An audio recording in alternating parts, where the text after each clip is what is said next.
10 plagues. The 10 plagues in Egypt. The plagues were 10 disasters sent upon Egypt by God to convince Pharaoh to free the Israelites from the bondage and oppression they had endured in Egypt for 400 years. When God sent Moses to deliver the children of Israel from bondage in Egypt, he promised to show his wonders as confirmation of Moses' authority, Exodus 3:20. This was to show the Israelites that the God of their fathers was alive and worthy of their worship, Exodus 6:6-8, 12:25-27, and also to show the Egyptians that their gods were nothing, Exodus 7:5, 12:12, Numbers 33:4. 1. The Plague of Blood Exodus 7:14-24. Turning the Nile to blood, was a judgment against Apis, the god of the Nile, Isis, goddess of the Nile, and Khnum, guardian of the Nile. The Nile was also believed to be the bloodstream of Osiris, who was reborn each year when the river flooded. The river, which formed the basis of daily life and the national economy, was devastated, as millions of fish died in the river and the water was unusable. Pharaoh was told, "By this you will know that I am the Lord." 2. The Plague of Frogs Exodus 8:1-15. Bringing frogs from the Nile, was a judgment against Heqet, the frog-headed goddess of birth. Frogs were thought to be sacred and not to be killed. God had the frogs invade every part of the homes of the Egyptians, and when the frogs died, their stinking bodies were heaped up in offensive piles all through the land. 3.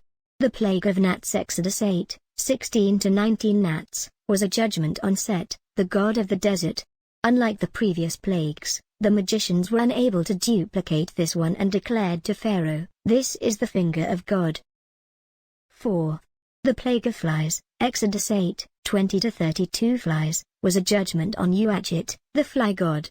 In this plague, God clearly distinguished between the Israelites and the Egyptians, as no swarms of flies bothered the areas where the Israelites lived. 5. The Plague on Livestock, Exodus 9:1-7. The death of livestock was a judgment on the goddess Hathor and the god Apis, who are both depicted as cattle. As with the previous plague, God protected his people from the plague, while the cattle of the Egyptians died. God was steadily destroying the economy of Egypt, while showing his ability to protect and provide for those who obeyed him.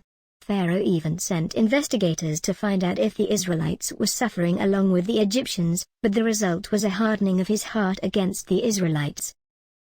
6. The Plague of Boils, Exodus 9:8-12. Boils was a judgment against several gods over health and disease, Sekhmet, Sunu, and Isis.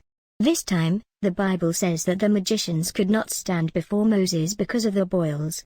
Clearly, these religious leaders were powerless against the God of Israel. 7. The Plague of Hail, Exodus 9:13-35. Hail attacked Nut, the sky goddess, Osiris, the crop fertility god, and Set, the storm god. This hail was unlike any that had been seen before.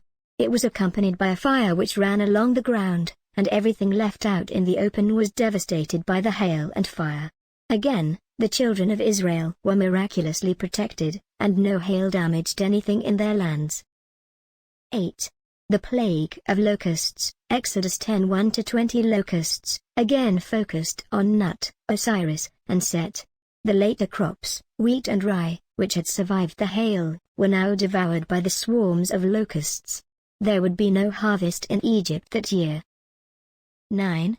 The Plague of Darkness, Exodus 10:21-29. Darkness was aimed at the sun god, Re, who was symbolized by Pharaoh himself.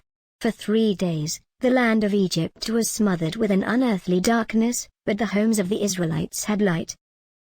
10. The Plague on the Firstborn, Exodus 11:12-1-30. The death of the firstborn males was a judgment on Isis, the protector of children. In this plague, God was teaching the Israelites a deep spiritual lesson that pointed to Christ.